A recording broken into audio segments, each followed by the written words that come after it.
NCR में निवेश की बात आती है तो सबसे पहले जहन में नोएडा और गाजियाबाद का ही नाम आता है, क्योंकि ये दोनों ही शहर तेजी से विकसित हो रहे हैं और निवेशकों के साथ साथ मिडिल क्लास होम बायर्स के लिए भी अच्छे विकल्प प्रस्तुत कर रहे हैं।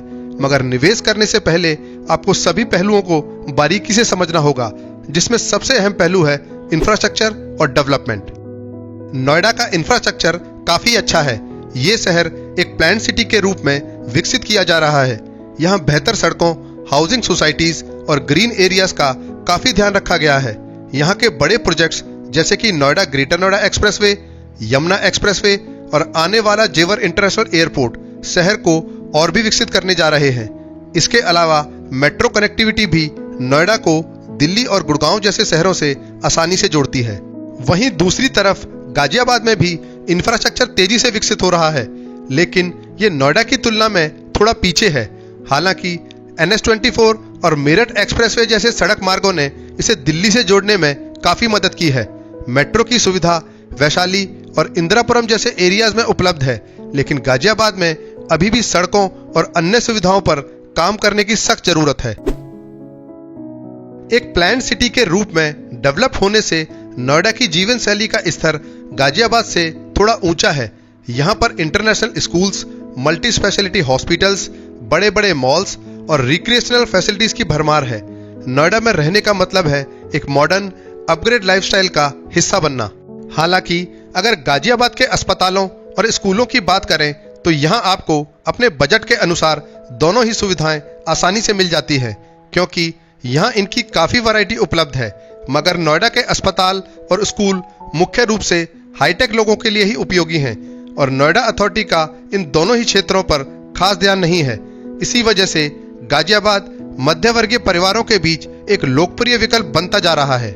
गाजियाबाद में जीवन शैली के दृष्टिकोण से काफी सुधार हुआ है और यहाँ रहने की गुणवत्ता भी पहले से बेहतर हो रही है, खासकर उन इलाकों में जो विकसित हो चुके हैं।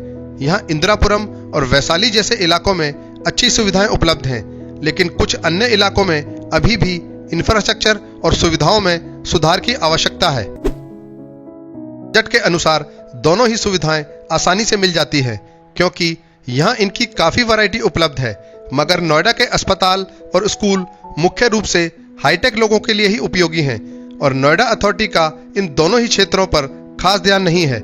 इसी वजह से गाजियाबाद मध्य वर्गीय परिवारों के बीच एक लोकप्रिय विकल्प बनता जा रहा है।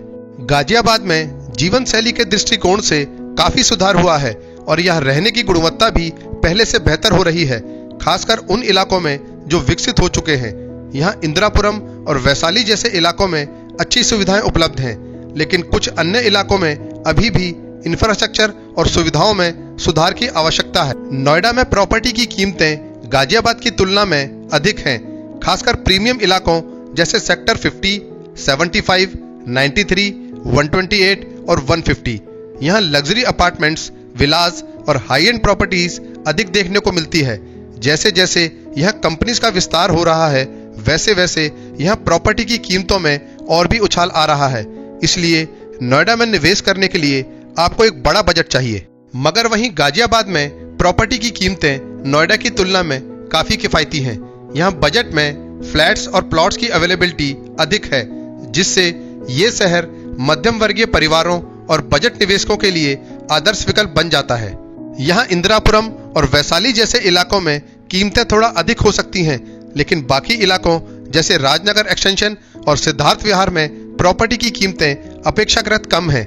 गाजियाबाद के ये इलाके भविष्य में अच्छा ROI देने की क्षमता रखते हैं, खासकर जब यहाँ के इंफ्रास्ट्रक्चर में और सुधार होगा।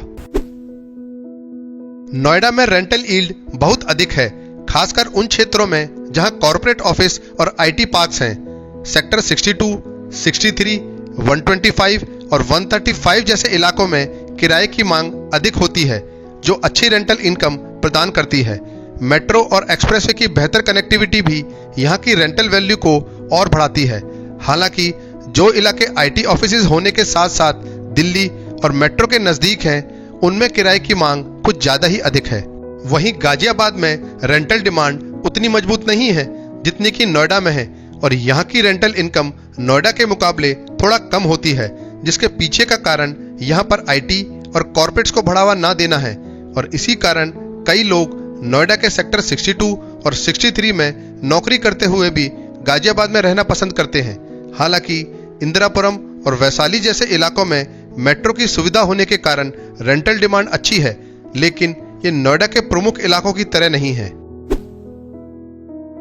अब यदि दोनों ही शहरों में फ्यूचर ग्रोथ की बात की जाए तो नोएडा में भविष्य का विकास बहुत ही संभावनाओं से भरा हुआ है।